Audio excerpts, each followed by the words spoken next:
We are hanging out in the museum at Nutana Legion Branch 362. Now, Reg is a veteran, and he was a part of a bomb squad in the Air Force. Tell me a moment in World War II that really stands out to you, that you really remember. Well, there were seven things. I had four what my flight commander called hair-raising experiences. I was involved in that plane crash when we went on my first trip and the bomb exploded. That's right. On the 13th trip, what most pilots dread on takeoff is to lose an engine. Yes, and we did. I would imagine. We lost an engine on takeoff. Wow. I had about 100 miles an hour. You lift off 110 and the engine failed. The aircraft swerved off the runway. So I pushed the throttle through the gate. I got enough power to get over the other aircraft, and then the aircraft stalled and crashed. Wow. I don't remember the crash. I was knocked out, but my bomber was killed. And the remainder of the crew, they got cuts and bruises, but they survived. On the second trip in Lancaster, we got shot up over Duisburg. Wow. Lost all the hydraulics. Came back.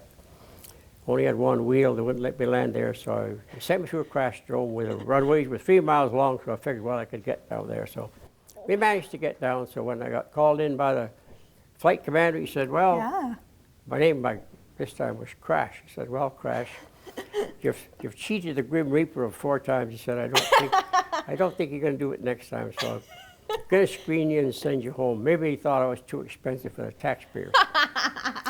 Anyway. Oh, Reg, you're so funny.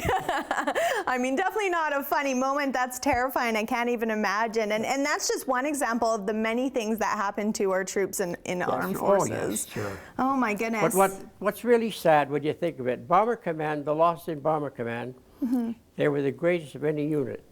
Over 60% of air crew in Bomber Command were killed.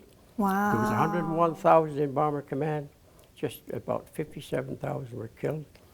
13,000 became prisoners of war. 9 died of training accidents. So do you, coming back from that and seeing all these fatalities and accidents, do you consider yourself quite lucky coming out of that? I consider myself very fortunate. And I often think of all the ones that never had an opportunity to come back like I did and get married and raise a family. And I think about them not only on Remembrance Day, many times during the year. And I think that's what a lot of people forget. They only think of that on Remembrance Day, but families that lost loved ones, they think about it numerous times during the year.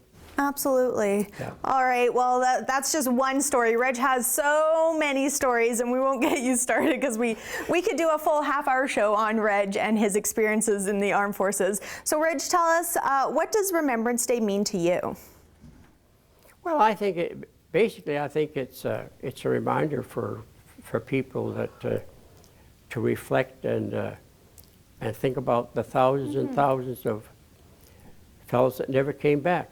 That's right. My dad served in the First World War. He lost 2 brothers in that war. He came to Canada in 1912. He served with the Canadian forces. Wow. His 3 brothers in England served with the British forces, and 2 of those were killed. So I think it's an opportunity for the general population to reflect and remember all the sacrifices that they made. The fact that we're standing here today, that's right, is one reason, because of all the thousands and thousands that gave their lives. Lots of history, lots of good learning to be done from your experiences. So thank you so much for sharing your story with me. I really appreciate that. And that just is a little insight on the sacrifices that our troops make to protect our country. All right, don't go anywhere because we're actually going to talk to another veteran later in the show. So keep watching today's Go Saskatoon.